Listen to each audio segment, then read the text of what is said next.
Dentro de los tipos de problema en relación a las dificultades en el aprendizaje, las DEAs son el tipo 3, ya que sus estudiantes que presentan estas muestran dificultades tanto en la lectura, escritura y las matemáticas.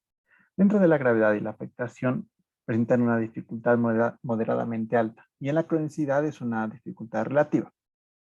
Los estudiantes que presentan la DEA, primero, precisan una intervención especializada y prolongada. Además que deben remitir si son detectadas a edades tempranas y se aplican adaptaciones de recuperación con adecuada dedicación. O sea, que si se atienden correctamente deberían resolverse o ya solucionarse estas dificultades. Más que nada, si la discrepancia que se presenta es menor a 3 cursos. Además, dentro de las DEAs suelen ir de modo progresivo, haciéndose cada vez más difícil, así que es necesario resolverlas lo más antes posible. Para entender las DEAs hay que entender su definición. La DEA es un término específico que se refiere a un grupo de trastorno que se manifiesta como dificultades significativas en la adquisición del uso de la escritura, la lectura, el cálculo y el razonamiento matemático. Si bien pueden darse a lo largo de la vida, suelen presentarse en una mayoría antes de la adolescencia y en situaciones de enseñanza-aprendizaje, en lo que interfieren o impiden el logro del aprendizaje.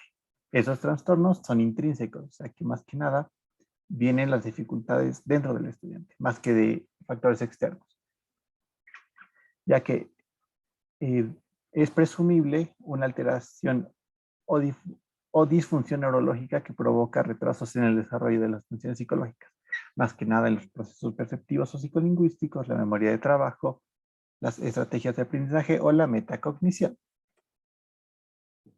Dentro de la DEA, ¿cuál es su caracterización? Cabe la pregunta de cómo pueden presentarse las DEAs provocadas por dificultades del aprendizaje. Primero, tenemos que ver que existen retrasos en el desarrollo neuropsicológico. Esto va a afectar predominantemente primero a las áreas del hemisferio izquierdo del cerebro, que es donde se realiza el procesamiento verbal, las áreas del hemisferio derecho del cerebro, donde se realiza el procesamiento no verbal, pero también las áreas del lóbulo frontal y prefrontal. Aquí se hace el procesamiento ejecutivo, o sea, las funciones de control y coordinación. También dentro de la caracterización, esos retrasos condicionan el desarrollo de primero los procesos perceptivos y psicolingüísticos, luego el procedimiento del uso de la memoria de trabajo y de la atención.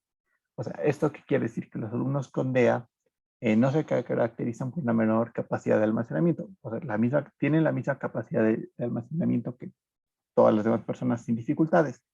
Sin embargo, presentan una menor capacidad de atención y una ineficiencia en el uso de la memoria. Y también esa condición genera retrasos en las estrategias de aprendizaje y metacognición. ¿Eso qué quiere decir? Que los estudiantes con DEA tienen una ineficiencia en el desarrollo espontáneo y en la aplicación oportuna y eficaz de procedimientos que les faciliten el aprendizaje. Además, otro punto que caracteriza a las DEAs es que la discrepancia se encuentra entre 2 y 4 años respecto a los demás estudiantes que no presentan dificultades. Estas discrepancias afectan a la lectura, la escritura y las matemáticas. Dentro de la lectura, afectan a la decodificación y la comprensión. En la escritura, a la recuperación de las formas, o sea, tanto de los grafemas y las palabras, pero también su composición. Y las matemáticas afectan al cálculo tanto mental como escrito, pero también al razonamiento matemático. También la caracterización de las DEAs es que los estudiantes con DEA rinden por debajo de su capacidad. O sea, esto no quiere decir que tengan un coeficiente intelectual menor a los demás, no.